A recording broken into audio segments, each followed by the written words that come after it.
মনের মধ্যে 16 বছরের ক্ষোভ জমে আছে। বেশি কিছু বলবো না, কারণ রাত বেশি হয়ে গেছে, আপনারা কষ্ট পাবেন, এটা আমি চাই না। কথা কন না কে চাচা? কে চাচা রাগ করছেন আপনারা? বাজান যদি কিছু বলি রাগ করবেন না তো? হ্যাঁ, মেয়ে মানুষ বাহিরের দেশে আছে, কত মাস হয়ে গেল, উনি বলতেছে আমি এখনো দেশের প্রধানমন্ত্রী। আপনি যদি প্রধানমন্ত্রী হয়ে থাকেন তো আপনি ওই দেশে কি করেন? আপনি আসেন। বর্তমান পৃথিবীর সবচেয়ে ক্ষমতাধর ব্যক্তির নাম কি? Donald Trump. কথা বলেন না কেন? এ হলো বর্তমান পৃথিবীর সবচাইতে বড় নেতা, যদিও আদা পাগল। কথা কন না কে আপনারা? ভালো করে বুঝবেন, আমেরিকার ইতিহাসে আজ পর্যন্ত কোন নারী প্রেসিডেন্ট হয়নি। কথা কন, কোন নারী আমেরিকা প্রেসিডেন্ট হয়নি। আমেরিকা পুরো পৃথিবীকে চালায়, নারী ক্ষমতা নেই, তারা উৎসাহ দেয় যে না, নারীদেরও ক্ষমতা দরকার, কিন্তু ওরা সেনা, ওরা কখনো নিজের দেশের প্রেসিডেন্ট নারীকে বানায় না। তাহলে ওরা যদি সেনা হতে পারে, আমরা কি? আমরাও আগামীতে সিদ্ধান্ত নেব, আর যাই হোক কোন নারীকে এই দেশের নেত্রী বানাবো না। আগামীতে বাংলাদেশের প্রধানমন্ত্রী পুরুষ কারা কারা চান? হাত তুলে দেখান। লিল্লাহি তাকবীর। হাত নামান। নারীদের দেখার দিন শেষ, আগামীতে পুরুষের বাংলাদেশ, পুরুষ হবে আমাদের নেতা। হ্যাঁ, ডক্টর ইউনূস পুরুষ নেতা হতে কি ভালো আছেন না খারাপ আছেন? সব জায়গায় কি আগুন জ্বলতেছে না ঠান্ডা? বাজারে কি ঠান্ডা? যেখানে যান ঠান্ডা পরিবেশ, আর গরম নাই। আর কেউ 300 টাকা কেজি পেঁয়াজ খাওয়াবে না, 80-90 টাকা কেজি আলু খাওয়াবে না। কথা বলেন। আর কেউ উল্টা পাল্টা বলবে না, এটার পরিবর্তে ওইটা খান, ওইটার পরিবর্তে ওইটা খান। যে আপা এইগুলো প্রেসক্রিপশন দেয়, উনি তো এখন এনডিআই।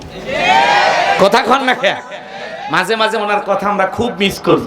এই যে নববর্ষ পালন করলেন আপা সারা, 2টা ঈদ, এর একটা তো গেছে, আর একটা ঈদ আসতেছে, 2টা ঈদ হবে আপা সারা। কথা কন ঠিক কিনা? রাগ করতেছেন?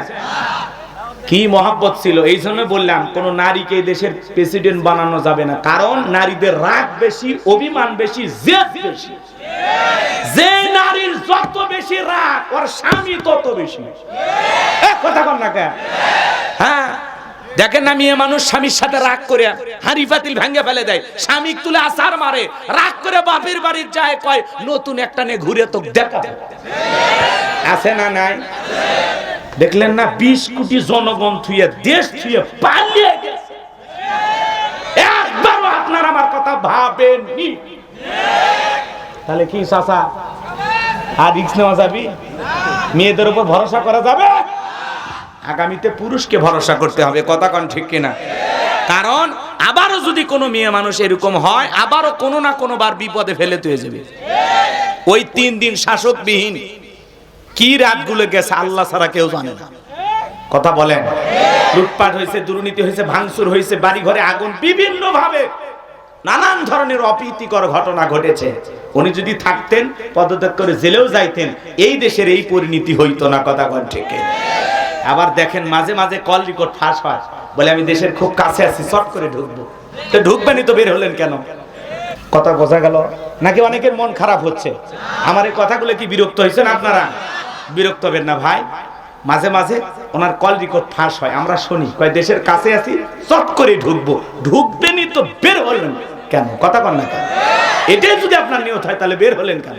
এগুলো মনের মধ্যে 16 বছরের ক্ষোভ জমে আছে। বেশি কিছু বলবো না, কারণ রাত বেশি হয়ে গেছে, আপনারা কষ্ট পাবেন, এটা আমি চাই না। কথা কন না কে চাচা? কে চাচা রাগ করছেন আপনারা? বাজান যদি কিছু বলি রাগ করবেন না তো? হ্যাঁ, মেয়ে মানুষ বাহিরের দেশে আছে, কত মাস হয়ে গেল, উনি বলতেছে আমি এখনো দেশের প্রধানমন্ত্রী।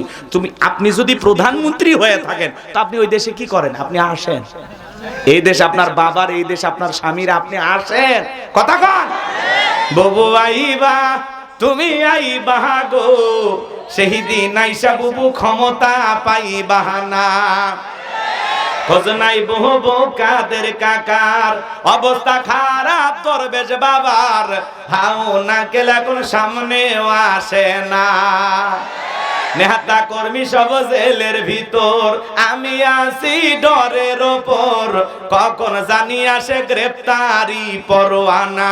বুবু আইবা, তুমি আইবা গো, সেই দিন আইসা বুবু চিয়ার পাইবা না। ক্ষমতার চেয়ার থেকে নামা সহজ, কিন্তু ওই চেয়ারে ওঠা কঠিন। কথা বলেন ঠিক না? আর আগামী তো আমরা সিদ্ধান্ত নিয়েছি, পুরুষ হবে আমাদের নেতা। এটা যেন মাথার থাকে, ভুলে গেলে বারবার মনে করে দেবে। লালা লালা, ওই লোকটা নাই গো, ডায়লগটা দেবে কি বলতো না, জালা জালা উন্নয়নে জালা। নাই না, চেহারা খুঁজে পাওয়া যাচ্ছে না, কোন দেশে আছে কেউ জানে না। এই বেচারা দেখার আমার খুব শখ। কথা কোন এই সেতু মন্ত্রী আছে, ওনার ডায়লগ গুলো ভাইরাল, এখনো শুনলে আছি লাগে। স্মার্ট বাংলাদেশ ভেঙে পড়ে, শরীর চলে না তাও বলতো খেলা হবে। আর বোঝেনি তো, বিএনপি কে লক্ষ্য করে বলতো ঈদের পরে আন্দোলন হবে, ঈদ যায় ঈদ আসে আন্দোলন হয় না। ওরা বলেছিল অলি গলি পাবো না, এরা কারা, কোথা থেকে এলো? আছে আছে করতেছেন আপনারা। যাই হোক বাজান, কষ্ট মনের মধ্যে নেবেন না। সম্মানিত ভাইয়েরা আমার, আমি যে কথা বলতে চাচ্ছিলাম বাজার, পৃথিবীর সবচাইতে বড় নেতা বর্তমানে ডোনাল্ড ট্রাম্প। এ যত বড়ই নেতা হোক, আপনাদের এলাকায় একটা বাজার আছে, পটল বাজার। ওই বাজারে আল্লাহর একজন বান্দা তরি তরকারি বিক্রি করে, সবজি বিক্রেতা।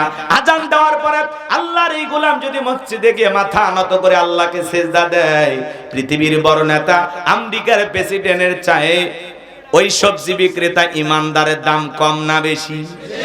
তার মানে কি বুঝলেন? ইমান আছে যার, আল্লাহর কাছে দাম আছে তার। বেঈমানেরা ক্ষমতার দিক দিয়ে সফল হতে পারে, মরার পরে সবগুলো বেঈমানকে পিটাইয়া জাহান্নামে দেবেন তিনি কে? ভালো করে বোঝার চেষ্টা করবেন।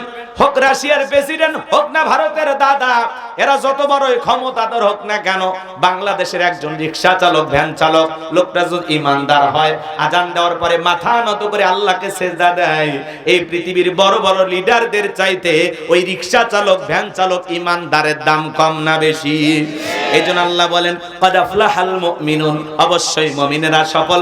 অলরেডি মুমিনেরা সফল, মুমিনেরা দুনিয়াতেও সফল, আখিরাতেও সফল। কথা বলেন ঠিক কি না? আপনার চেহারা কালো হোক, ফর্সা হোক, লম্বা হন, খাটো হন, ধনী হন, গরিব হন, তাতে কোনো সমস্যা নাই। আপনার ভিতরে ঈমান আছে, আল্লাহর কাছে দাম আছে।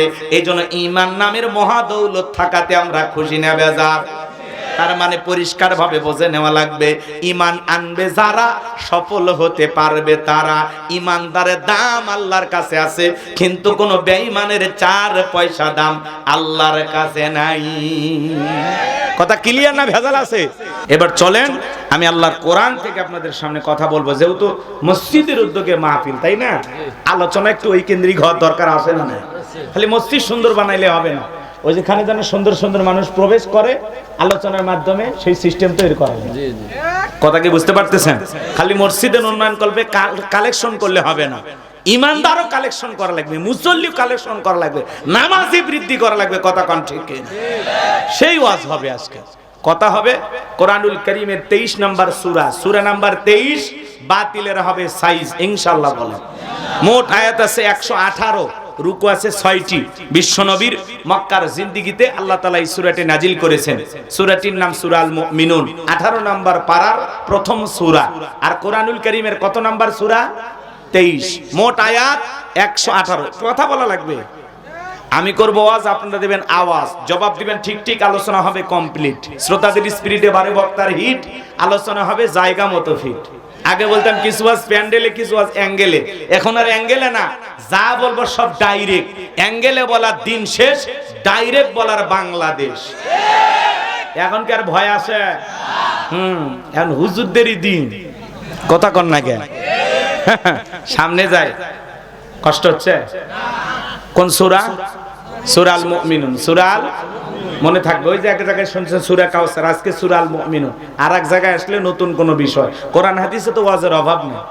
কথা কি বুঝতে পারতেছেন? কিয়ামত পর্যন্ত আল্লাহ যদি হায়াত দেয়, আলোচনা করে শেষ করা সম্ভব? সম্ভব নয়। সূরা আল মুমিনুন মোট আয়াত 118, রুকু আছে 6টি। কোরআনুল কারীমের 23 নম্বর সূরা, 18 নম্বর পারার প্রথম সূরা।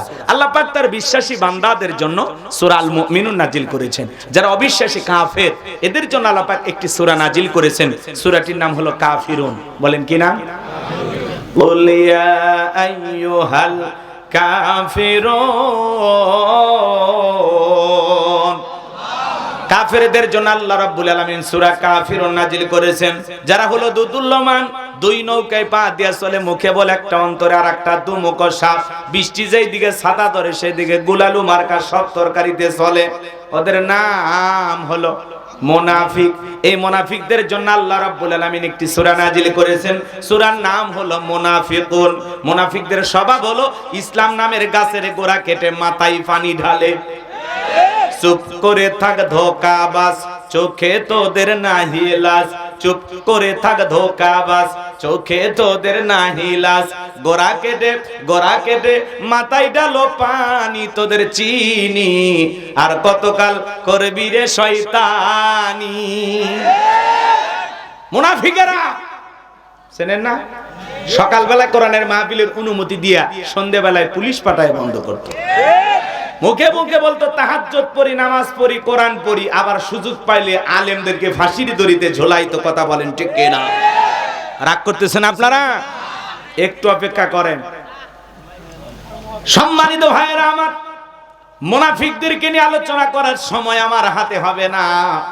নবীর পেছনে নামাজ পড়ে লোকটা যদি মুনাফিক হয়, আপনার আমার পেছনে নামাজ পড়ে তার সাথে বড়টা হবে। কথা বলেন ঠিক কিনা? এজন্য মুনাফিক হইছে সাবধান। আজ তামাম পৃথিবীতে মুসলমানদের উপর নির্যাতন ও জুলুম চলতেছে। যেই মুসলিম রাষ্ট্রনায়কেরা চুপচাপ মুখে কুলুপ বেঁধে বসে আছে, এরাই হলো নির্ভেজাল মুনাফিক। যে কোনো আয়াত বা সূরার তাফসীর করতে হলে কোন প্রেক্ষাপটে কোন সময় আল্লাহ তাআলা সেই আয়াতটি বা সূরাটি নাজিল করেছেন, সেই নাজিলের প্রেক্ষাপট জানার দরকার আছে না নাই? আরবিতে বলা হয় শানি নজুল। যদি শানি নজুল আলোচনা করা হয় তাহলে তাফসীর বুঝতে সহজ হয়। বলুন আল্লাহু আকবার। তাহলে সূরা আল মুমিনুন বিশ্বনবীর উপরে আল্লাহ তাআলা কোন প্রেক্ষাপটে কোন সময় নাজিল করেছেন, সেই নাজিলের সময়কালটা একটু জানার দরকার আছে না নাই? যদি একটু লম্বাও হয় কষ্ট হবে না তো আপনাদের ইনশাআল্লাহ। সম্মানিত ভাইয়েরা আমার, বিশ্বনবীর প্রিয় সাহাবী হযরত ওমর ফারুক রাদিয়াল্লাহু তাআলা আনহু বলেন, আমি মৌমাছির গুনগুন আওয়াজ শুনলাম। ডানে তাকায় মৌমাছি নাই, বামে তাকায় মৌমাছি নাই। বিশ্ব নবীর চেহারা মোবারকের দিকে তাকায় দেখি নবীজি আমার ফিস ফিস করে কি যেন তেলাওয়াত করতেছেন। হযরত ওমর ফারুক ডেকে বলেন, আমার বোঝার বাকি রইল না। আসমান থেকে নবীজির উপরে আল্লাহ রাব্বুল আলামিন কোরআনুল কারীম নাজিল করতেছেন, আর আমার নবীজি কোরআনুল কারীম রিসিভ করতে ব্যস্ত। বলুন সুবহানাল্লাহ। মৌমাছির গুনগুন আওয়াজ হইলে কোরআনুল কারীম নাজিল হয়। দপ্তরি ছুটির ঘন্টায় বাড়ি মারে টন টন আওয়াজ হইলে কোরআনুল কারীম নাজিল হয়। নবীজি যখন ঘোড়ার উপরে থাকতেন, ওই সময় যদি কোরআনুল কারীম নাজিল হইতো, ওহির ভারে ঘোড়ার পাগুলো বালুর ভিতরে ডেবে যেত। বলুন আল্লাহু আকবার। নবীজি যখন উটের উপরে থাকতেন, ওই সময় যদি কোরআনুল কারীম নাজিল হইতো, ওহির ভারে ওঠের মাথা জমিনের সঙ্গে লেগে যেত। এক সাহাবী রানের উপরে মাথা রেখে নবীজি আরাম ফরমাচ্ছেন, ওই সময় কোরআনুল কারীম নাজিল হলো। সাহাবী ডেকে বলেন, আমার কাছে মনে হয় আমার রানটা ফেটে যাবে, আমার কাছে মনে হয় আমার রানের উপরে পাহাড় চেপে ধরা হয়েছে। তাহলে কোরআনুল কারীমের একটা আলাদা ওয়েট, আলাদা একটা ওজন আছে না নাই? জীবনের প্রথম ওহী রিসিভ করতে গিয়ে বিশ্বনবীর শরীর মোবারকে জ্বর পর্যন্ত এসেছিল।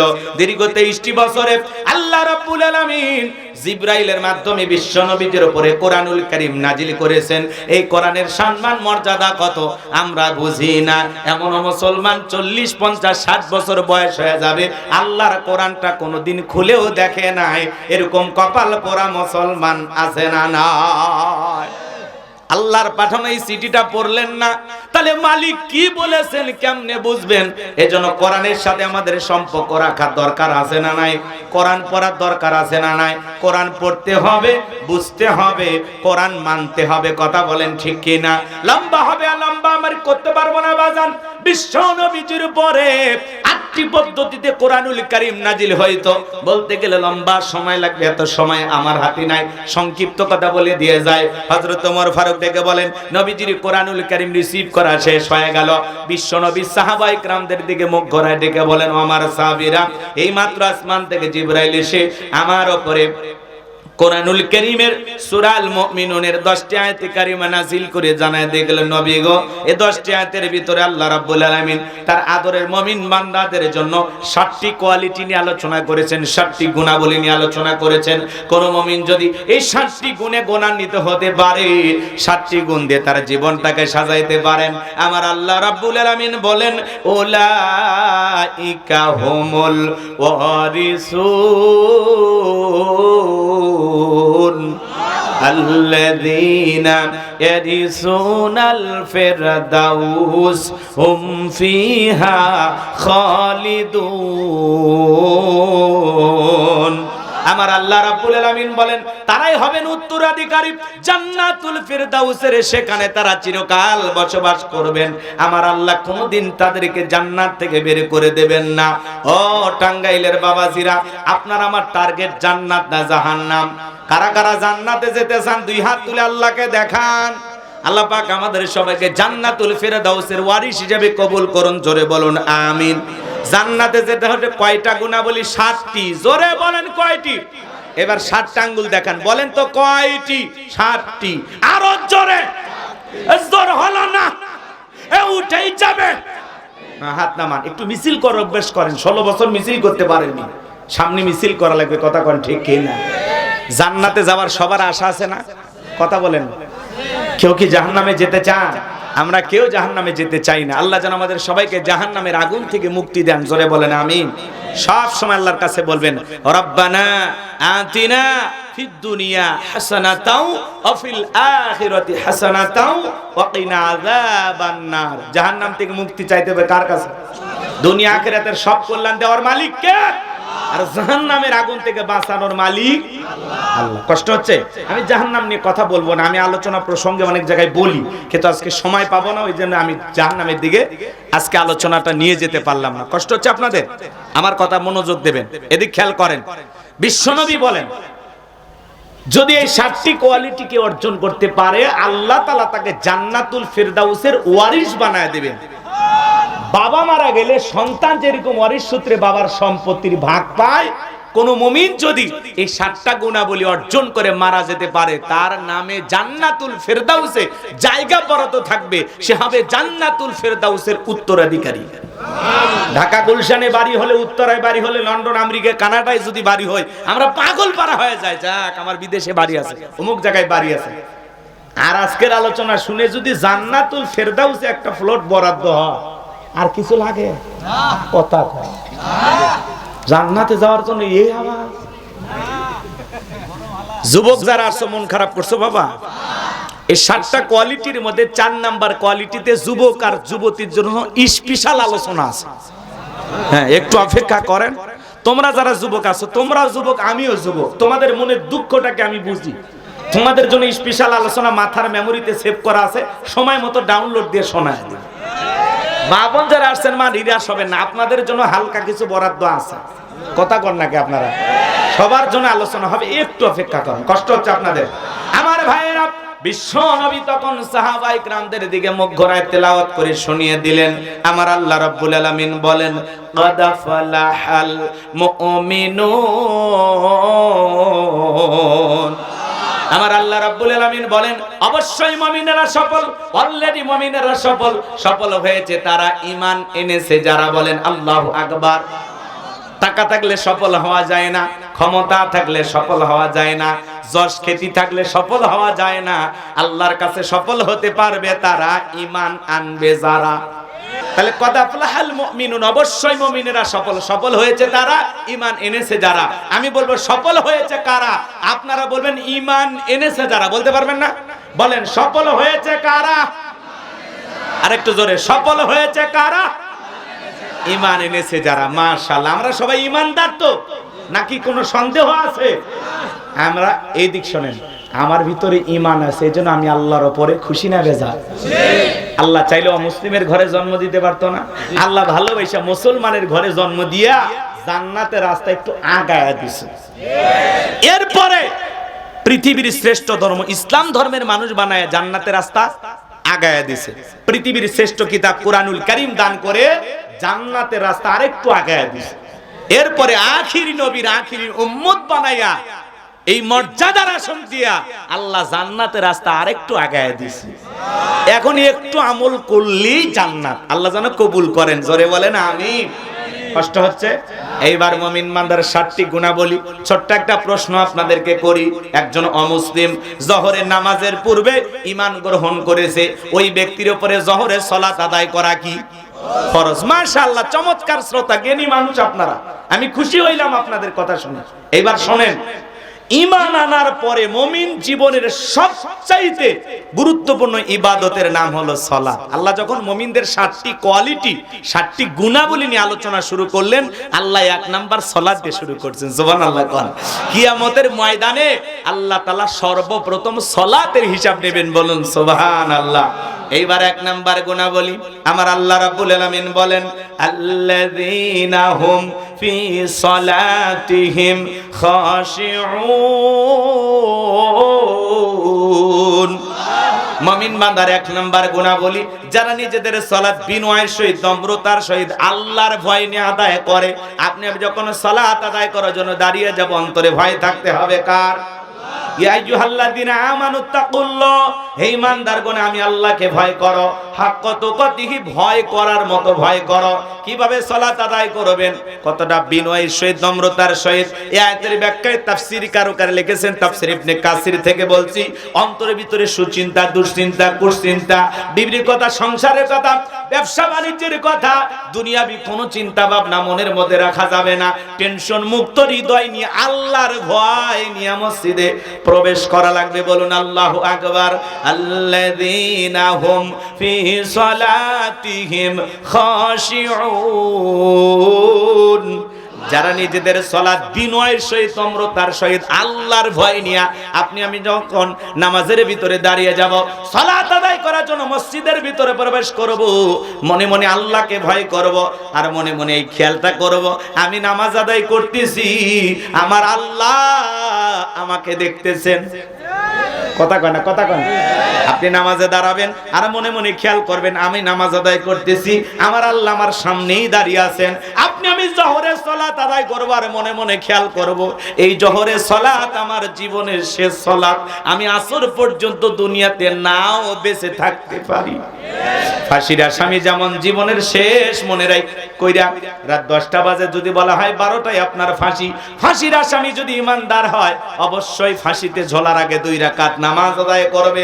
ফাঁসির আসামি যেমন জীবনের শেষ মনে করে 2 রাকাত নামাজ সুন্দরভাবে আদায় করবে, সেদিন রুকু সিজদাটাও সুন্দর হবে, জীবনের শেষ সালাত যত্ন সহকারে আদায় করবে। ঠিক আপনি আমি যখন প্রত্যেকটা ওয়াক্তে নামাজ আদায় করব আর মনে মনে ভেবে নেব এই জোহরের নামাজ আমার জীবনের শেষ নামাজ, জীবনের শেষ মনে করে যদি দরদ নিয়ে নামাজগুলো আদায় করি, এই নামাজগুলো আল্লাহর দরবারে কবুল হবে। কথা বলেন ঠিক কি না? কতটা ভয় করবেন? আম্মা জান আয়েশা ডেকে বলেন, নবীজি নামাজের ভিতরে এত লম্বা সময় দাঁড়িয়ে থাকতেন, মাঝে মাঝে তাকায় দেখতাম নবীজির পা মোবারক ফুলে উঠেছে। আম্মা জান আয়েশা ডেকে বলেন, নবীজি নামাজের ভিতরে এত লম্বা সময় রুকু করতেন, সিজদা করতেন, মাঝে মাঝে মনে হয় নবীজি আর কোনোদিন সিজদা থেকে মাথা উঠাবেন না। সিজদায় গিয়ে নবীজি এত কান্না করেছেন, একদিন সিজদার জায়গাটা পর্যন্ত ভিজে গেছে। নবী যখন সিজদা থেকে মাথা উঠাইলেন, আম্মা জান আয়েশা জিজ্ঞাসা করলেন, নবী গো এত কান্না কেন করেছেন, কি হয়েছে আপনার? বিশ্ব নবী ডেকে বলে, আয়েশা আমি তো আমার জন্য কাঁদি না, আমি কাঁদি আমার গুনাহগার উম্মতের জন্য।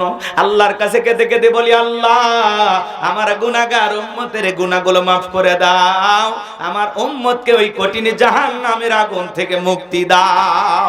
আপনার আমার গুনাহ মাফের আশায় বিশ্ব নবী যদি সিজদা দিয়ে চোখের পানি ছেড়ে দিয়ে কান্না করেন, আপনি আমি হলাম মূল ভিকটিম, মূল আসামি, মূল অপরাধী। তাহলে বলেন তো বাজান, নিজেদের গুনাহ মাফের জন্য আল্লাহর কাছে সিজদা দিয়া নামাজে কান্না করার দরকার আছে না নাই?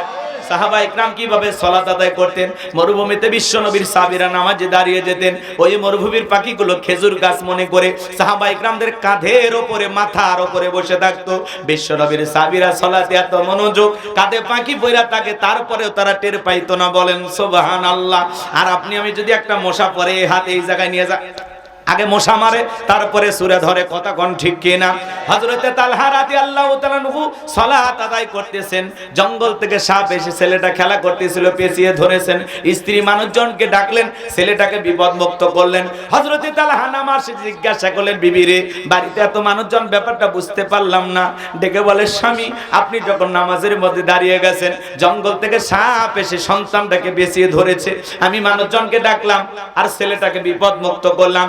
এত ঘটনা আপনার চোখের সামনে ঘটে গেল, আপনি কি কিছুই বলতে পারেন না? হযরতে তালহা ডেকে বলেন, বিবি রে, নামাজের মধ্যে মন যদি এদিক সেদিক চলে যায়, তাহলে নামাজ তো আর নামাজ থাকে না। বলুন সুবহানাল্লাহ। আর আপনি আমি নামাজ পড়ি, টাঙ্গাইল মন চলে যায় ঢাকা শহরে, কথা কন না কেন? রাগ করতেছে? আপনাদের এই বাজারের নাম কি? নামাজ পড়ে পটল বাজার, মন চলে যায় ভারতের বর্ডারে। নামাজ পড়ে বগুড়া, মন চলে যায় মাগুরা। নামাজের ভিতরে দাঁড়ায় মন খালি এদিক সেদিক করে, নানামুখী দুনিয়াবি কথাবার্তা মনে হয়। মাঝে মাঝে দুনিয়ার এত কথা নামাজের মধ্যে হয়, নামাজের ভিতরে এত দুনিয়াবি চিন্তা ভাবনা, এত কথা নামাজের মধ্যেই মনে হয়। নামাজ 2 রাকাত না 3 রাকাত মনে থাকে না। কি চাচা, কথা ঠিক আছে? খালি ওয়াজ শুনলে হবে না, বোঝা লাগবে। আপনি আমি মাঝে মাঝে নামাজের মধ্যে দাঁড়াইয়া দুনিয়াবি এত চিন্তা, দুনিয়াবি এত কথা নামাজের মধ্যেই মনে হয়। সিজদা 2টা দিলাম না 1টা দিলাম, নামাজের ভিতরে ব্রেক করে চিন্তা করা লাগে, সিজদা আরেকবার হবি না বললে হবি না বললে, কথা কয়। এই হলো আপনার আমার সালাতের অবস্থা। সাহাবীরা 2 রাকাত নামাজ পড়ে সারা রাত কাটাইছে, সুবহানাল্লাহ। 2 রাকাত নামাজে 1 খতম কোরআন পড়ছে। আর আপনি আমি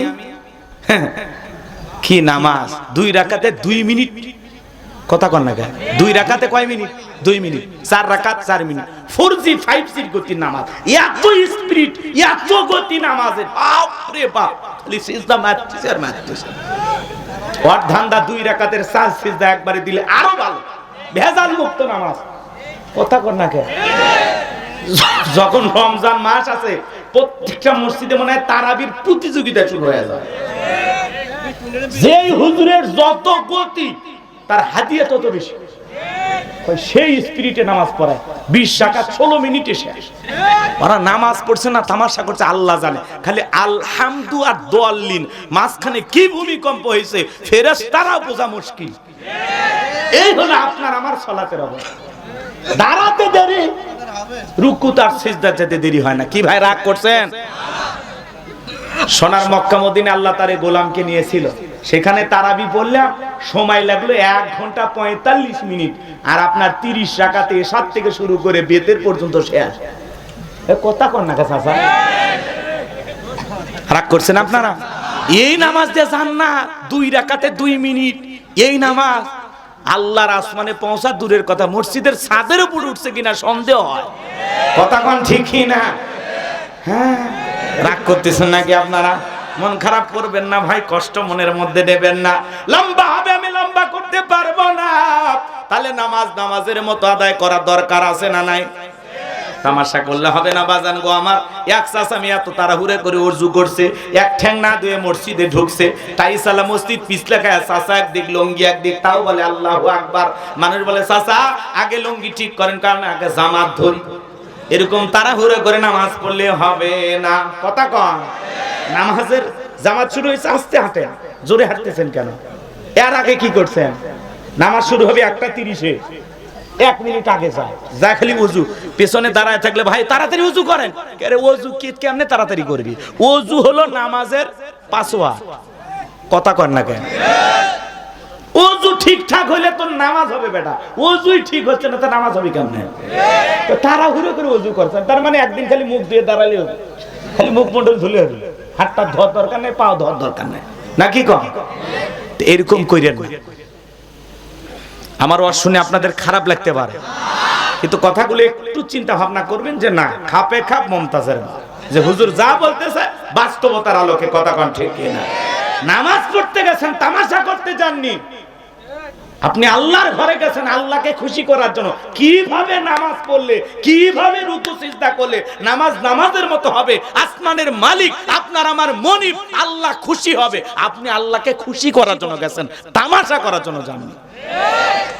আপনি মসজিদে ঢুকতে দেরি, পাপ বাহিরে আসতে দেরি করেন। কথা কন রাগ করতেছেন? এজন্য বাজার খালি মসজিদ চাকচিক চোর সুন্দর বানাইলে হবে না, ওই জায়গায় যারা নামাজ আদায় করবে তাদের মনটাও সুন্দর হওয়া লাগে। কথা কি বোঝা গেছে? আগে মসজিদ ছিল কাঁচা, কিছু মুসলমানদের ঈমান ছিল পাকা। বর্তমানে মসজিদ হয়ে যাচ্ছে পাকা, মুসলমানদের ঈমান হয়ে যাচ্ছে কাঁচা। আগেকার মানুষদের ছিল অভাব, বড় ভালো ছিল তাদের স্বভাব। বর্তমানে মানুষদের নাই কোনো অভাব, নষ্ট হয়ে গেছে চরিত্র আর স্বভাব। এই জন্য আসুন 5 ওয়াক্ত সালাত আল্লাহকে রাজি খুশি করার জন্য। আপনি আমি যখন সালাতে দাঁড়িয়ে যাব, মনে মনে খেয়াল করুন আমার আল্লাহ দেখতেছে, আমার রুকু সিজদা যেন সঠিকভাবে হয়, আমার তেলাওয়াতটা যেন সুন্দর হয়। কথা বলেন না কেন? তাহলে আল্লাহকে রাজি খুশি করার জন্য, আল্লাহকে রাজি খুশি করার জন্য কারা কারা 5 ওয়াক্ত সালাত আদায় করবেন? 2 হাত তুলে আল্লাহকে দেখান। আল্লাহ আমাদের সবাইকে 5 ওয়াক্ত নামাজি বানায় দেন। জোরে বলেন আমিন। এতগুলো মানুষ যদি আজ থেকে নামাজি হয়ে যায়, আজকের মাহফিলকে কবুল করবেন কে? আল্লাহ। কি হাত তোলার মধ্যেই কি সীমাবদ্ধ নাকি? কথা বলেন না কেন? আপনার কি এমন ঈমান হয়েছে? হ্যাঁ, আজ থেকে মসজিদে যাবেন তো ইনশাআল্লাহ? পাকাপোক্ত ঈমান হয়েছে তো? আল্লাহ যেন কবুল করেন।